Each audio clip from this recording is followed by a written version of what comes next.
Celebrity Chef Mark The Kalick. one, the only, Chef Mark. Our buddy, Chef Mark Kalick. We have celebrity chef Mark Kalick. Hi everyone, this is Chef Mark with Appliance Factory Fine Lines, and I'm here with your Dial of Chef questions.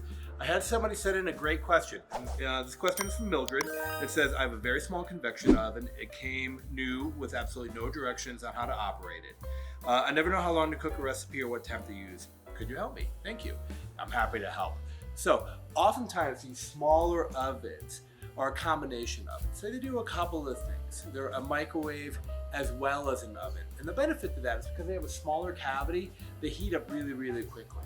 Oftentimes, some of the ones like this profile, GE profile oven, you don't have to preheat at all. A larger oven like this is also a convection oven, and it's about double the size. So you're definitely gonna wanna preheat this.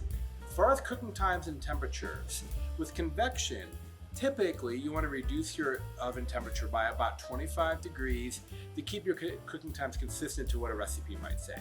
However, modern convection ovens, they typically do that for you. So if you set it at 350 convection, and of course convection is a fan that's circulating air and it reduces hot spots, you're actually reducing the oven temperature automatically to about 325. So your standard cooking times will hold true. What I do is I put everything on 375 convection and then I adjust my cooking times. Remember, time is the worst indicator of doneness. So I oftentimes hear people say, well, I cook my steak for 4 minutes on one side and then 3 minutes on the other side.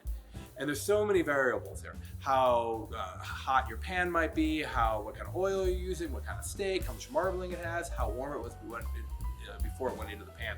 And I think the same is true when you're using an oven as well. There's so many variables. I might roast potatoes all the time, but the potatoes might have more moisture content.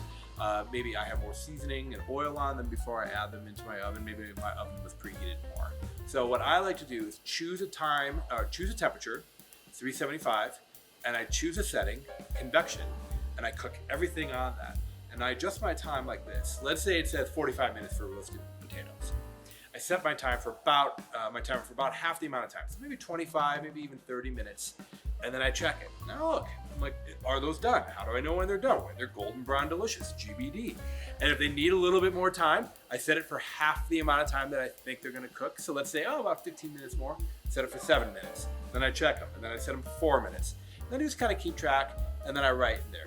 Convection, 375, and you know what? They actually took 38 minutes instead of 45 minutes. Having your recipes cook faster is definitely a benefit of convection, and I understand for some people that can be a little tricky because they're used to having recipes be really, really standard.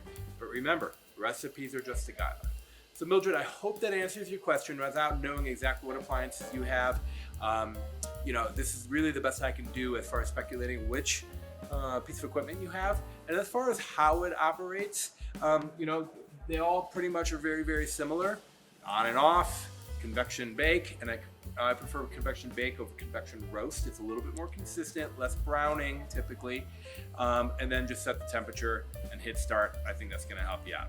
So anyways, thanks for the questions. You can send your questions to dialchefmark@gmail.com, and I'll make sure I make the answers in video form. Thanks for tuning in.